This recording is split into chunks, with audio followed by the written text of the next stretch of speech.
Et bonsoir à toutes et à tous et ravi de vous retrouver. Alors à l'affiche de Quelle Comédie, le magazine hebdomadaire sur l'actualité toujours riche de la comédie française, L'Avare de Molière, une nouvelle production jubilatoire qui se donne salle Richelieu dans le cadre du 400e anniversaire de Molière qui dure jusqu'au 24 juillet, qui est même d'ailleurs donné dans les cinémas Pathé Live le 12 avril à 20h. Donc pour tous ceux que ça intéresse, eh bien si vous n'êtes pas parisien, vous avez peut-être un cinéma pas loin. Il y a quelques semaines, on découvrait en avant-première quelques costumes de cette production en compagnie d'Agnès Falk dans les ateliers costumes ici même. Et puis voilà que maintenant, eh bien, on peut tout découvrir parce que la première a eu lieu le 1er avril. Ce n'est pas un poisson, c'est un succès.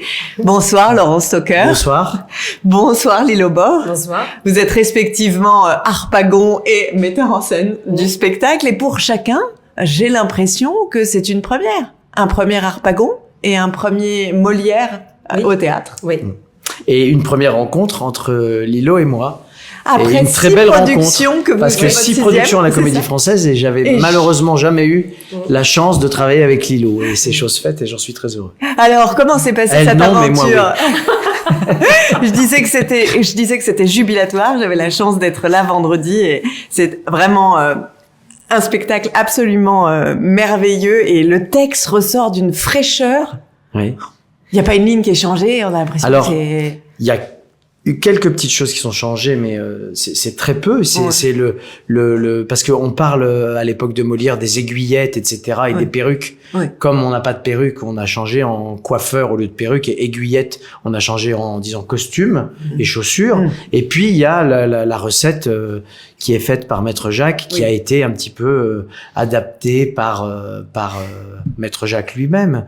Donc voilà, avec du château Yquem et des choses comme ça. Mais sinon, effectivement, on change rien, pratiquement rien. Et la traduction aussi de ce que ça donne en euros, montant de cette cassette. Voilà, le montant, histoire de se représenter. Oui, parce que 10 000 écus, ça représente pas grand-chose. On se dit c'est une grosse somme, mais quand on commence à dire que c'est 350 000 euros, alors là tout de suite, on se rend compte que c'est une somme importante. Et avoir 350 000 euros chez soi pour les dissimuler, pour les cacher. Eh ben, il faut faire preuve d'inventivité. Mais alors, c'est drôle parce que on se dit, et finalement, cet avare, cet harpagon, il le cache, il arrête pas de dire partout en même temps où il le cache. C'est un personnage ambigu, c'est pas si simple. Ah, mais je pense que c'est un personnage, j'ai parlé avec un ami psychanalyste, on parlait par exemple du jeu. Les gens qui vont au casino, ils ne vont pas au casino pour gagner, ils vont au casino pour perdre. Harpagon, il ne va pas enterrer son argent pour que jamais on ne le trouve. Il va faire tout pour que on le trouve, justement. Et je crois que c'est toute la problématique de ce personnage qui est monomaniaque avec l'argent. Et en fait, même s'il dit que c'est une horreur quand on lui vole, peut-être qu'il y a peut-être un soulagement qu'on le lui vole. Et puis après, il y a un soulagement de le retrouver, mais il y aura un soulagement de le reperdre aussi. Enfin, tout ça est très ambigu. C'est un personnage très ambigu. C'est pour ça que Lilo m'a emmené sur ce terrain-là et que j'aimais beaucoup. Que c'est un personnage qui n'est pas que d'un bloc. Il est beaucoup plus complexe que ça. Je sais pas ce que t'en penses par rapport à ça, mais... Oui, non, mais parce que, écoute, on va parler. C'est bien si toi tu parles maintenant puisque tu dois. Oui, parce que malheureusement, je dois partir me préparer à 19h20. Donc, je ne te laisserai pas la parole du tout. Pas un mot pour Lilo. Rendez-vous dans un quart d'heure. Non, justement, on a le temps quand même, encore un quart d'heure. Mais on a quand même le temps. Après, il faut que j'aille me maquiller.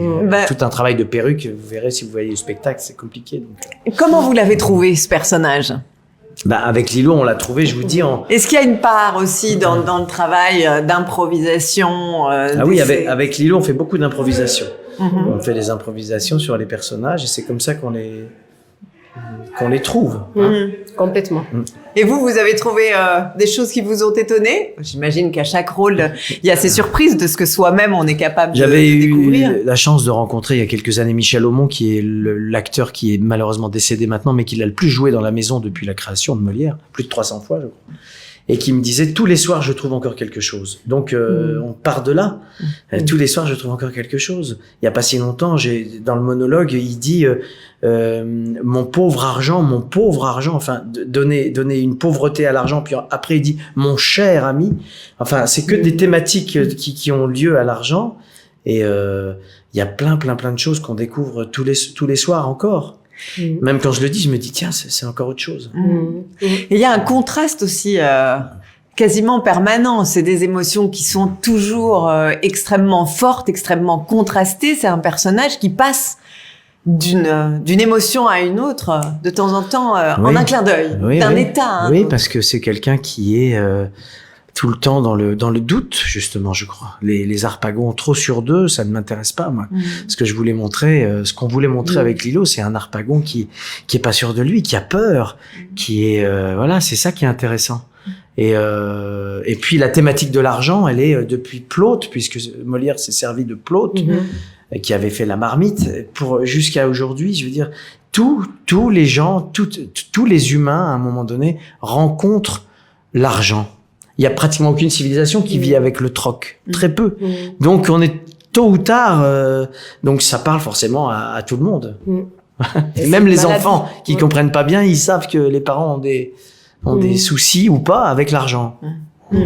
Et cette avarice, c'est l'avarice l'avarice de l'argent, mais c'est aussi l'avarice des sentiments, non? Bien sûr. C'est ce qu'on se disait avec Lilo, c'est que un avare, il est avare de tout, y compris de sentiments. Et quand il arrive pas à dire donner, il dit prêter souvent. Donc quand il dit donner, il faut qu'on l'aide à le dire donner. Vous verrez. Enfin, si vous voyez le spectacle, il faut que quelqu'un lui tape dans le dos pour qu'il réussisse à sortir le donner, quoi. Donc oui, il est avare. Tu l'as fait. Donner, oui, donner. Tu veux que je te le fasse? Donner, voilà. Sinon, il n'arrive pas. Donc, à chaque fois qu'il y a donné dans le texte, on fait ça, par exemple. Et il y a une seule fois où il n'hésite pas à dire donner, c'est quand il donne sa malédiction à son fils, qu'il déshérite et qu'il... voilà. Ça aussi, c'est quand même une relation sacrément toxique, la relation père-fils. Ah oui, mais c'est ce que Molière a vécu aussi, même s'il avait un père aidant et aimant, qui était un peu usurier à ses heures, et apparemment, et c'est bien raconté dans la biographie de Georges Forestier. Et je crois que il a vécu ça quand il était jeune. Il a vu ses camarades acteurs souffrir beaucoup de la tyrannie des pères. Et donc les fils se vengent dans l'écriture de Molière même en disant on souhaite la mort des pères. Alors c'était bien avant Freud, mais tuer le père, c'était aussi au sens propre presque au temps de Molière, parce que sinon ils arrivaient à rien. Ils vivaient pas. Ils étaient. Et vous lisez dans ces cas-là, quand vous préparez un rôle, vous allez lire Plaute, oui, je vous lis avez beaucoup. ce rapport-là de préparation d'un rôle. Oui, toujours. Même si je ne prends pas forcément tout ce qui est tout ce que je lis, mais j'aime bien, j'aime bien faire ce travail-là. Mais on l'a fait, hein. Toi aussi, tu as lu beaucoup aussi. Hein, il y avait aussi 2 autres pièces, j'ai oublié les noms, mais de. Il y avait aussi de Pessoa, le banquier anarchiste. Le banquier anarchiste. Ouais, anarchiste, ouais. Bon, il a plein des... On se nourrit de plein de choses. Et puis, encore une fois, cet ami psychanalyste là qui m'a aidé, il disait que l'avarice, c'est aussi dû à la petite enfance. Ça m'intéressait. Il y a quelque chose de très enfantin aussi chez lui. Même si c'est une espèce de... On dirait de Trump comme ça, ou de, je sais pas, une espèce de personnage comme ça, un peu... malsain, mais il a quand même un truc qui a à voir avec l'enfance, parce que c'est dans l'enfance que l'avarice se développe. Soit c'est des gens qui ont vécu des choses assez difficiles au niveau financier, soit aussi le premier cadeau qu'on fait quand on est enfant, c'est les selles. Et l'enfant qui se retient, qui est constipé, plus tard ça risque d'être un avare. C'est ce que la psychanalyse raconte et ça m'intéressait. Je le fais pas en scène, je suis pas constipé. Quoique, tiens, je vais peut-être le rajouter. Mais il y a de ça. Il retient tout, y compris les scènes. émotions. Et d'ailleurs, c'est un personnage qui n'est pas aimé, quoi. Je veux dire, ni de ses enfants, ni... Il y en a un qui l'aime bien, c'est Maître Jacques. Il dit, et après mes chevaux, vous êtes la personne que j'aime le plus. D'ailleurs, c'est très drôle. Mais quand même. Il est là il est à son service depuis des années et il est célibataire et le seul qu'il aime c'est Harpagon. Il ne le lui rend pas bien du tout Harpagon puisqu'il le tape et que c'est pas, mais voilà. Et il y a un plaisir particulier à jouer ce genre de personnage qui est comme ça absolu et en même temps ambigu. Oui, c'est un grand plaisir et en même temps, c'est une grande fatigue psychologique, j'ai envie de dire, même si je fais pas de psychologie quand je joue. Je sors, je suis vanné parce que je passe par des états tels que c'est fatigant, je veux dire, psychologiquement et physiquement, c'est fatigant. À la fin du 5, quand les saluts arrivent, je sais pas comment vous dire, je suis vidé, vraiment. J'ai vidé mon sac. J'ai vidé la cassette personnelle. Enfin, j'ai vidé ma cassette à moi. Moi, je l'ai donnée, la cassette. Je l'ai pas retenue. Mais du coup, c'est fatigant. mais à jouer, oui, c'est passionnant. Et de trouver la respiration d'un personnage, pardon Lilo, mais d'un personnage qui retient tout, c'est difficile. Ben oui, mais c'est passionnant. Il retient tout, mais c'est passionnant.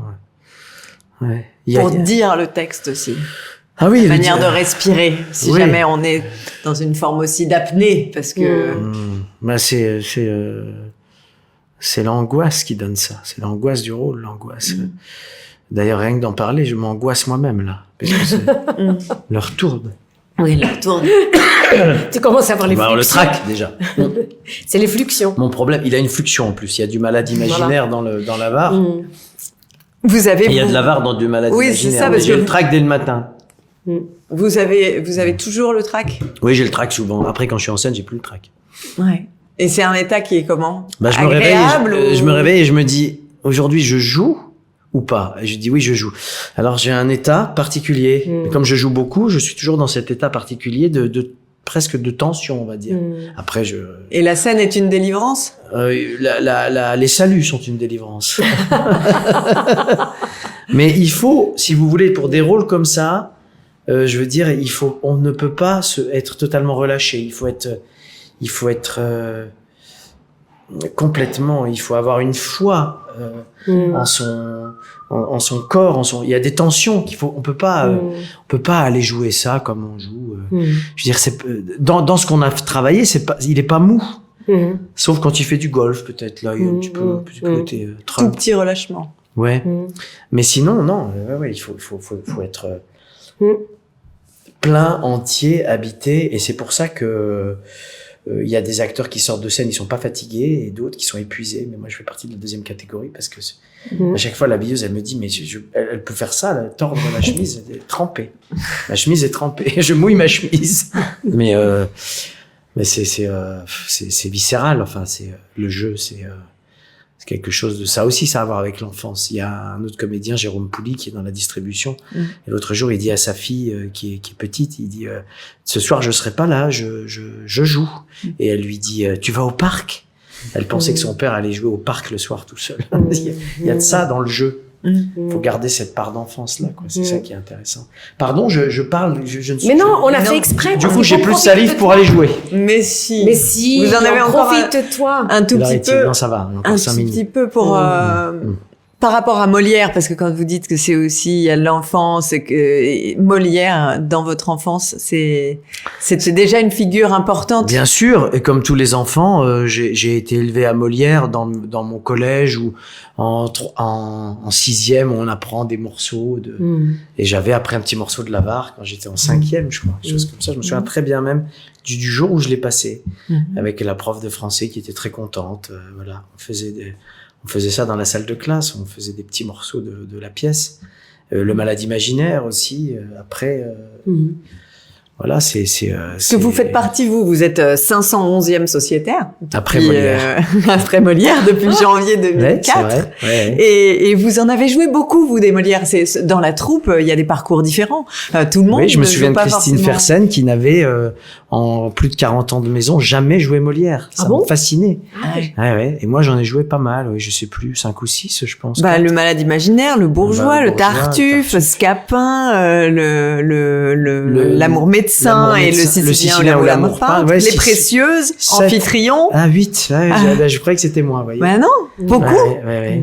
Et donc cette figure-là de Molière, quand vous êtes entré au Français, enfin il y avait une attente particulière de ce côté-là. Et du coup, est-ce que le rôle de l'avare aussi, c'était... Non, j'attends jamais les rôles. J'attends qu'on me demande de les faire. Je n'étais pas particulièrement enclin à vouloir jouer l'avare. C'est Lilo qui a eu l'idée. Et quand on me donne cette idée, après je la mûris et ça m'excite. Après je me dis pourquoi pas. Mais c'était pas forcément Je me voyais pas forcément dans la Var. Maintenant, je m'y vois bien, hein, mais voilà. Moi aussi.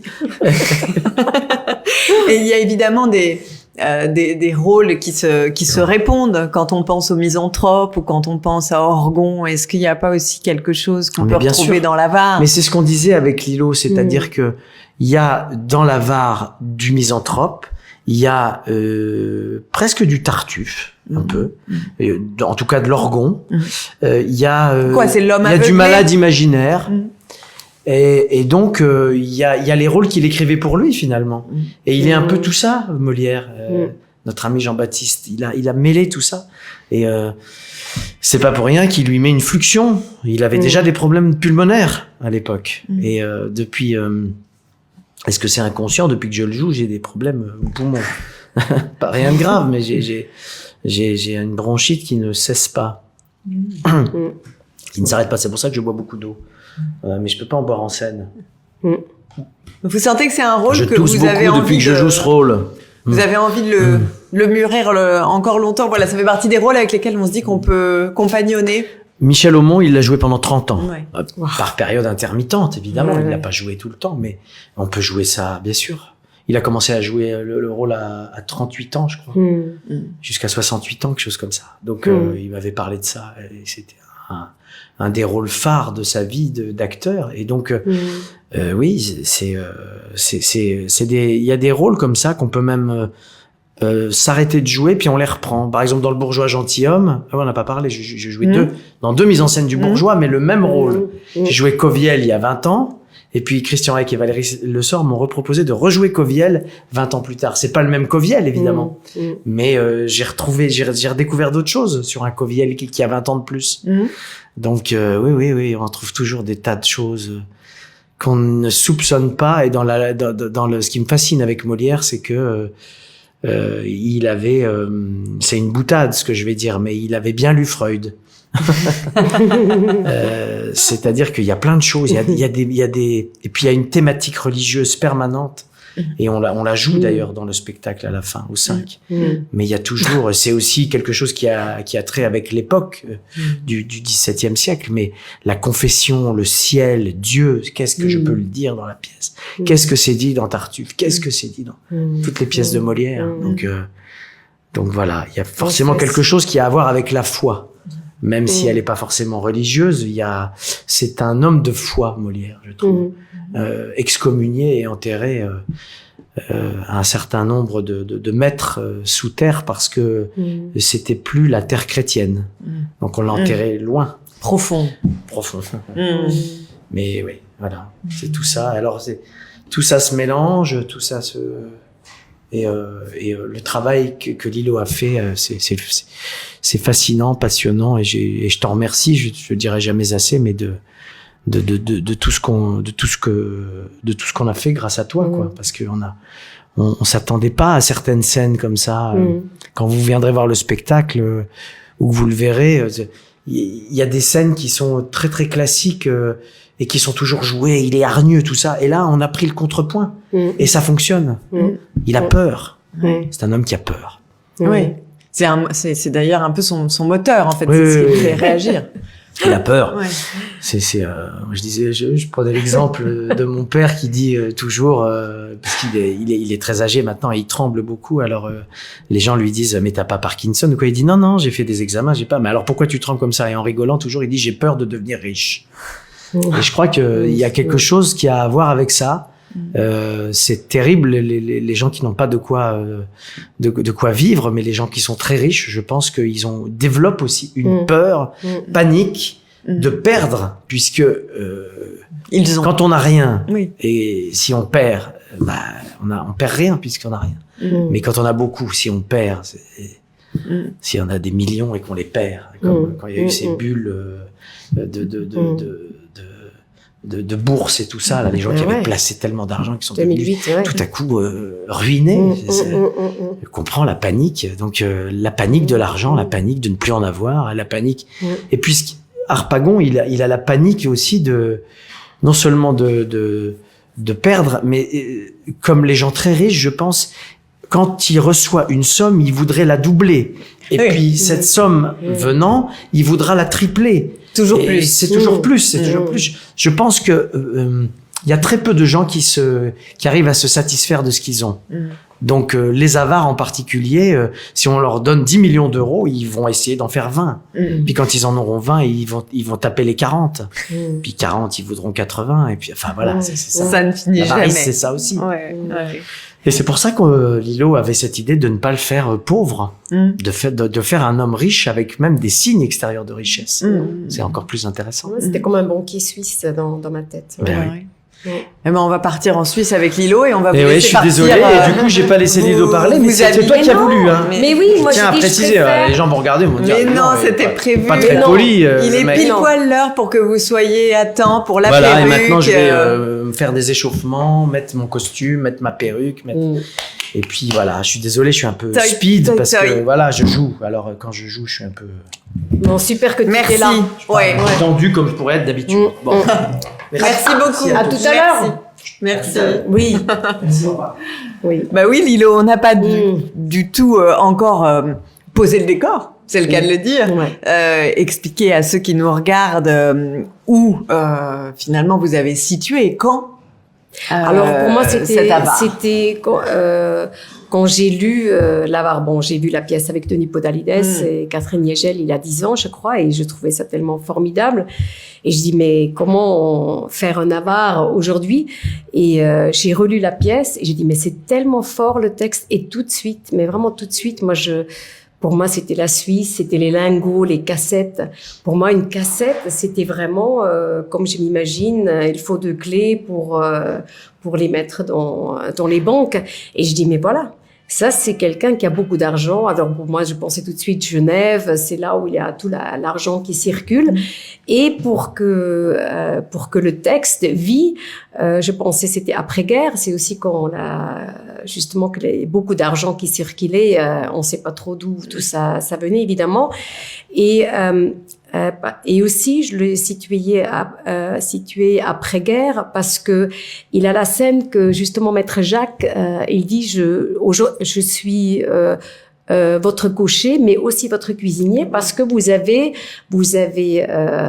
votre cocher vous a surpris quand vous avez mangé l'avoine de vos chevaux. Il est tellement avare qu'il veut en fait tout ce qui appartient aux autres, Exactement. même si ce n'est pas pour lui. Exactement. Même pour les chevaux. Ouais. C'est quand même, c'est incroyable qu'il est allé manger l'avoine de ses chevaux. Et moi, je trouve que l'époque qu'on imagine, on parle beaucoup de calèche, voilà, je vous prêterai ma calèche, ou vous allez à la foire. Et les chevaux, justement, qui sont des ferrés, ou les chevaux, c'est que des fantômes de chevaux. Et j'ai dit, pour que ça existe pour moi, après-guerre, il y avait encore justement les chevaux. Et d'ailleurs, même encore en Suisse, je dis ça quelquefois, quand on va l'été ou l'hiver, il y a des touristes qui se permettent justement de faire un petit tour de touristes en calèche. Vous êtes suisse. Oui, ouais. Et donc vous avez monté cet avare. Je disais, c'est la première fois que vous montez une pièce de Molière. Oui. Vous qui êtes comédienne et metteur en scène. Quel rapport vous avez à cet auteur, à cette langue, à cette œuvre? C'est le texte qui est tellement fort.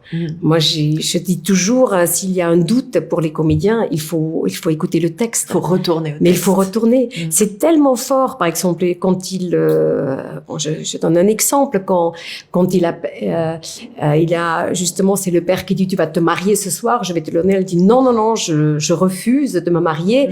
Je gage que personne ne sera d'accord avec votre opinion. Il dit même, si, on m'a demandé Valère.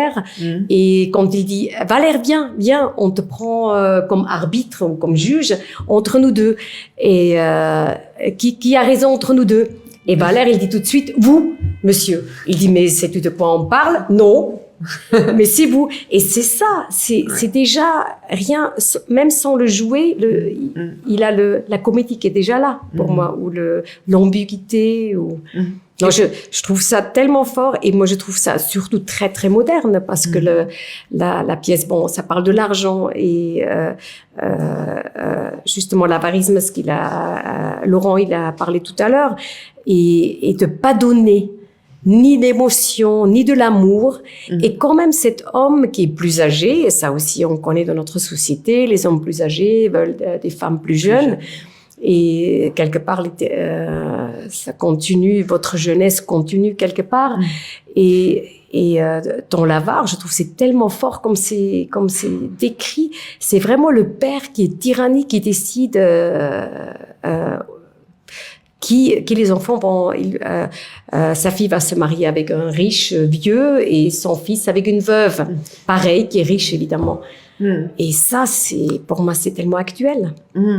Et puis c'est le texte aussi, la manière de le dire. Il y a des moments dans la pièce où on sent que la façon de rythmer finalement le vers fait ressortir, rend saillante en fait des choses, peut-être une diction peut-être plus classique, plus plate, nous aurait pas fait voir. Il y a eu ce travail aussi que vous avez fait avec les comédiens, vraiment sur le texte et pour essayer de le rendre le plus saillant possible. Oui, parce que j'étais aussi un petit peu inspirée d'une série qui s'appelle Succession, où c'est un peu basé, je crois, sur Murdoch, justement sur le pouvoir d'un père, succession, justement, il veut pas donner sa succession. Et cette relation entre père et fils, qui est très, très compliquée, et parce que le fils, il est aussi un petit harpagon. Parce que,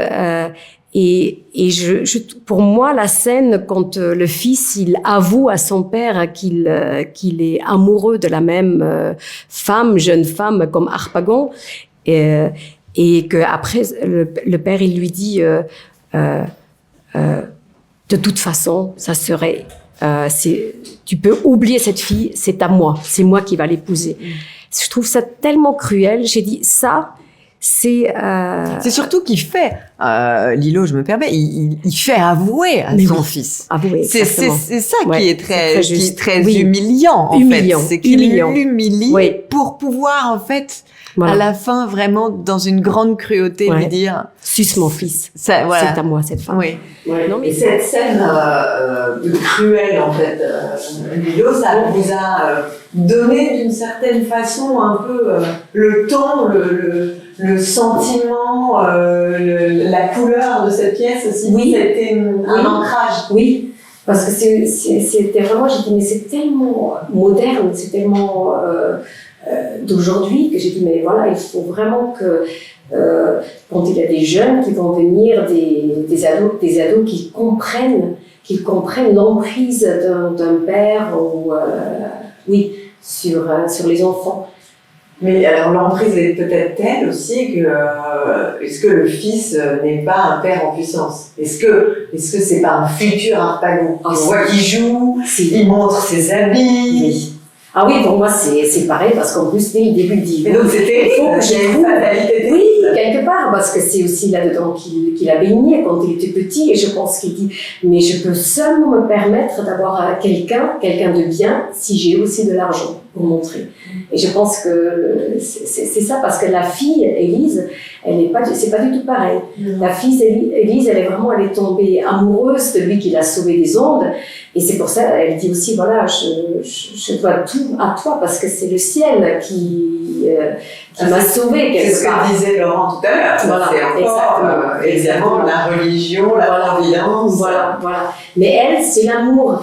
Et le fils, c'est exactement le schéma du père. Il dit, le père, quelqu'un qui a beaucoup d'argent peut se permettre tout. Et c'est pour moi, oui, en plus, quelquefois, quand on a travaillé, on a joué un peu, qui sont un peu les mêmes positions, ils sont un peu tel père, tel fils, un petit peu. Ouais. En même temps, l'argent ne fait pas le bonheur dans cette pièce. Non, parce que je pense que c'est très maladif, justement, l'argent. Et c'est cette crainte, et constamment qu'on a tout perdu. C'est comme si on a perdu son âme. Et c'est pour ça que c'est comme des tocs. Dès qu'il entend parler d'argent, il devient malade. Ouais. Oui, ça, le corps le montre très bien. Vous avez beaucoup travaillé sur le corps. Oui, on a fait beaucoup d'improvisation sur le corps. Et moi, je travaille aussi chaque jour, avant de commencer à répéter, on fait des échauffements et après des improvisations. Et justement parce que dans le décor, pour moi, c'est près d'un lac, une maison riche près d'un lac. Et du coup, on imaginait justement qu'est-ce qui est possible quand on joue près de l'eau, alors qu'est-ce qu'on peut improviser là-dessus. Et c'est comme ça aussi que c'est venu, par exemple, quand le fils il est trop excité, il se lave vite fait pour se calmer parce que justement, il était trop excité et pour avouer son amour. Parce que finalement, il y a quand même aussi de l'amour. Oui, moi je crois que c'est ça qui sauve quelque part tout, parce que d'ailleurs Molière, il a bien pris part des amoureux, des jeunes, parce qu'à la fin, c'est Harpagon qui perd, il a retrouvé son argent, mais vraiment les jeunes, c'est eux qui ont trouvé leur amour là-dedans. Mais il berce son argent comme on berce un enfant. Complètement. Mais ça, c'est aussi venu de Laurent. Parce qu'il disait justement quelque chose, il a dit « Mon cher argent, mon ami », c'est comme si c'est un enfant perdu ou quelqu'un qui est tellement important pour lui, c'est aussi pour cette raison-là. Mais par rapport à l'argent, je pense aussi qu'il a les jeunes, par exemple Élise, elle dit « On va fuir ». Et Cléante, le fils, il dit « On va fuir, mais d'abord, je vais emprunter de l'argent. » Et justement, pour pouvoir fuir avec celle que j'aime. Et c'est là qu'il se rend compte que l'usurier qu'il a trouvé, qui va lui prêter de l'argent, c'est son propre père. Et c'est là où, évidemment, que le drame recommence. Oui, parce que si jamais on pense au schéma dramaturgique de cet avare, donc en 5 actes, il y a vraiment une évolution, en fait, chez de très nombreux personnages, pour ne pas dire tous, en fait. Oui. Parce que même Valère, Maître Jacques, il y en a finalement quasiment tous, ils évoluent soit parce qu'ils cachaient quelque chose, soit parce qu'ils vont découvrir quelque chose. Oui, c'est vrai. Et Maître Jacques, justement, c'est un personnage très attendrissant et pour moi très beau et très touchant, parce que c'est vraiment le seul qui montre une humanité ou pas, ou qui joue pas, qui dévoile, qui cache pas des choses comme par exemple une honnêteté. Et il dit, après mes chevaux, c'est vous que j'aime le plus. Et c'est quand même après tout ce qu'il sait de lui, et c'est le seul d'ailleurs qui ose dire une vérité, qui dit mais vous êtes, on parle très mal de vous.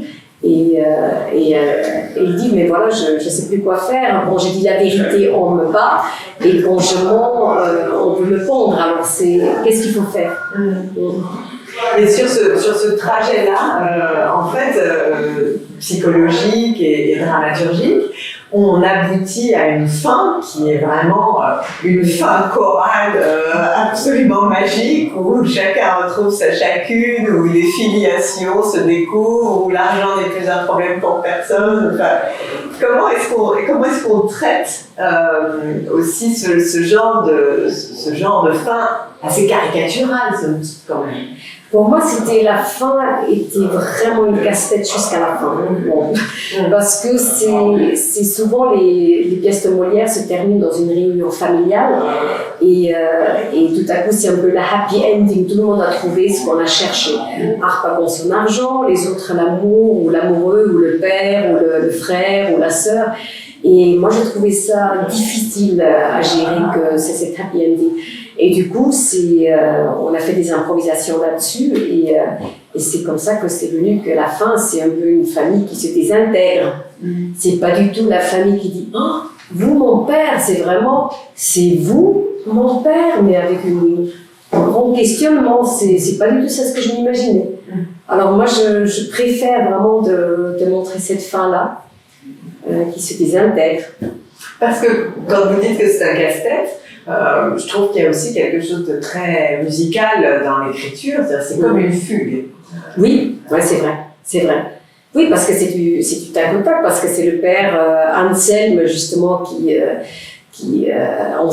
on découvre que c'est le père de Valère, qui s'est déguisé comme domestique justement pour gagner le cœur d'Harpagon, parce qu'il aime sa fille Élise. et aussi Marianne, qui est aimée par Harpagon, quand même, pardon. Harpagon, il aime quand même cette jeune femme. Je pensais qu'il aime. Ouais. Oui, il a eu quelque chose, il a vraiment, parce qu'elle dit, je sais, Frosine, elle dit, je sais qu'il vous aime, mais il aime encore plus l'argent. Alors je pense quand même il a quelque chose, même si c'est un désir, mais c'est un désir de posséder. Oui, ça c'est aussi là, complètement. Mais pour revenir par rapport à Hansen quand il arrive, du coup c'est quand il découvre justement quand son fils parle qu'il cherche ses parents, qu'il est de Naples, et il dit mais vous dites quoi là? Parce que c'est moi qui connais tout Naples, et d'abord c'est une confrontation, et c'est ça que j'aime bien, que c'est d'abord comme une colère qui s'intègre, c'est comme c'est pas le, comment dire, oui, je reviens que c'est pas un happy ending quelque part. Et quand je pense fugue, je me dis musique, la musique elle est présente dans votre spectacle. Mitch Polchak, oui. Et qui est infidèle, complètement. Et qui donne le ton dès le départ, parce que quand on arrive, on est plongé dans le noir et on a directement cette musique, une sorte de vertige qui nous prend. Ça fait partie vraiment de votre manière de mettre en scène aussi ce personnage-là qui est musique. Mais complètement. Mich, c'est un collaborateur artistique depuis longue date. D'ailleurs aussi comme Agnès Falk. Moi, c'est vraiment deux personnes qui sont très très importantes pour moi, avec qui on travaille ensemble, que je leur dois beaucoup. Et Mich, quand il a eu cette idée, il a dit mais écoute, le prologue, on fait un prologue. Évidemment, on fait un prologue, on va pas commencer comme ça. Et on a commencé à chercher. Il donne des propositions. Justement qui font aussi un petit peu après-guerre, c'est pour faire un peu mystérieux, etc. Pareil comme pour le cauchemar, j'appelle ça le cauchemar quand il perd sa cassette. Pareil, c'est lui qui a eu cette histoire que c'est comme un manège, ça tourne et c'est repris aussi plus tard. Un vertige, exactement. Comme les changements de scène aussi, que cette petite musique revient, que c'est comme quelque chose qui se répète. Oui, qui est entêtant aussi. Oui, ouais. C'est comme l'obsession. Exactement. Et pour nous, ça nous amène aussi, ça va plus loin à chaque fois. Ça vous amène aussi à souligner complètement le texte et l'humeur. Oui, parce que il y a des moments où c'est joyeux, cette musique, et après ça devient plutôt cauchemardesque, plus noir, un peu plus, bon, je dirais pas féminin, mais là, on est inspiré évidemment par rapport à des grands. Mais c'est vrai, la musique est très très importante. C'est aussi des ambiances qui parlent. Aussi, si c'est dans l'eau, c'est important qu'on des ricochets qu'on entend. Ça accompagne et ça soutient. Et quand vous mettez en scène justement une pièce comme celle-ci, on dit comédie, on sent qu'il y a aussi quand même beaucoup de noirceur, de cruauté. C'est-à-dire qu'on rit, mais pas que. Non, mais parce que moi je pense qu'il est vraiment cruel, Harpagon. C'est pour ça, d'ailleurs, le fils, il le dit quand il se rend compte que son père, c'est l'usurier, parce que quand même, le père, il veut prêter à 25%. Et c'est abominable. Mais oui, toujours plus. Mais oui, toujours plus. Et c'est pour ça que le fils, il dit, mais qu'est-ce qui est plus cruel? Celui qui a vraiment besoin d'emprunter ou celui qui prête, mais à des taux... Oui, exactement. Et moi, je trouve qu'il y a beaucoup de cruauté dedans. Et aussi qu'il choisit évidemment un vieux monsieur très très riche parce qu'il prend sa fille sans dot. Et pareil, quand il tire les verres du nez de son fils pour voir s'il aime cette femme parce qu'il a vu que peut-être il a quelques inclinations pour elle. Oui, voilà. Ouais, pour moi, il y a beaucoup de cruauté dedans. Et ça m'inspire aussi pour trouver la rupture du comique, pour moi, c'est ça aussi. Vous avez déjà monté des œuvres comiques ici. On disait que c'était votre 6e mise en scène, ici au Français. Ouais. Mais il y a eu La puce à l'oreille. Oui, ça c'est drôle. Oui. Marcel Aimé aussi. Oui, La tête des autres. Et puis Après la pluie. Oui. Oui. Voilà, et puis il y a eu aussi deux autres pièces qui, là, pour le coup, ne sont pas dans le même registre comique. Oui, le mariage, il avait aussi un peu de comique de Gogol, il y avait quand même aussi, mais bon, c'est un peu les deux, c'est vrai, et la maison de Bernarda Alba, moi, que j'aime beaucoup, parce que c'est vrai, c'est beaucoup plus aussi, plus tragique, mais je pense que c'est la comédie, ça, ou la tragédie, c'est après la comédie. On a bien rigolé et on prend une bonne claque. Et c'est ça qui fait qu'on est dans la vie et on est dans la mort, on est vraiment connecté. Pour moi, c'est les deux choses qui sont très très connectées, comédie et tragédie. Dans cette troupe que vous retrouvez de façon maintenant donc comme ça régulière, qu'est-ce que vous aimez? Qu'est-ce que là, par exemple, vous avez pu découvrir avec l'avare chez les comédiens ou dans cette énergie? C'est un fonctionnement particulier, avec ce fonctionnement de l'alternance, avec la figure de Molière dans cette année Molière, etc. Oui, c'est sûr qu'au début, quand Eric Ruff m'a demandé, ça m'a mis... je ne savais pas, ça me met aussi un doute, évidemment, un doute de dire est-ce que j'arriverai à faire ça? Et surtout, non, grâce à ces troupes, je peux dire que quelque part j'ai plus peur. C'est comme si l'angoisse se disperse parce que je me sens dans des bonnes mains. Et on partage. C'est pour ça que je travaille beaucoup en improvisation au début, parce que j'aime bien créer un univers ensemble, qu'on partage un monde, qu'on a vraiment quelque chose qui nous lie. Et qu'eux, ils ont confiance en moi et vice-versa. Et ça, je suis tellement bien servie avec des Rolls-Royce. Je dis toujours, c'est les Rolls ici, alors c'est évidemment super, ça c'est clair. Ouais. L'improvisation, c'est un moyen d'aller très vite ou plus vite dans l'intimité d'un acteur. Oui, je pense, parce qu'on est tous... quelquefois, j'improvise aussi avec eux, quelquefois juste pour le plaisir. Et je pense qu'on se met un peu à nu. Et ceux qui ont fait beaucoup d'improvisation ou ceux qui n'en ont jamais fait, on est tous on est tous égales à ce moment-là. Et je trouve que ça les aide aussi à se rencontrer, à se connaître différemment. Et ça, pour moi, je dis ça, c'est de créer un peu une équipe. Ouais. Comme une équipe de foot. Faut jouer ensemble maintenant. Avec chacun son rôle. Mais exactement. Chacun sa chorégraphie. Voilà. Comme vous disiez tout à l'heure, un peu félinien, par-ci, ou bien voilà, d'autres influences, vous nous avez dit, on s'inspire toujours des grands. Vous avez travaillé avec Simon McBurney, avec Peter Brook, avec Katie Mitchell. Et puis vous avez vu, évidemment, aussi énormément de choses. Sur cette production-là, qu'est-ce que vous pourriez nous donner si on devait faire une espèce de petit carnet comme ça, de choses où vous voyez bien que la racine, en fait, de cette idée, ce serait peut-être des souvenirs, des chimères d'un univers ou d'un autre? Moi, je suis souvent inspirée de l'univers anglais. C'est quand je m'imagine un peu la fin, justement, parce que dès le début, il dit « Je vais donner un souper ce soir au seigneur Ansel, parce qu'il va se marier, c'est pour le contrat de mariage avec ma fille. » Et je m'imaginais tout de suite que c'est un peu comme le Gatsby le Magnifique, que c'est vraiment une pelouse et qu'on est en train de préparer la fête. Ça veut dire les guirlandes. Et moi, je suis très influencée par l'humour anglais, Monty Python, Black Edwards, c'est Peter Sellers. Moi, c'est vraiment un univers que j'aime beaucoup. Et en même temps aussi, évidemment, l'Italie, Fellini,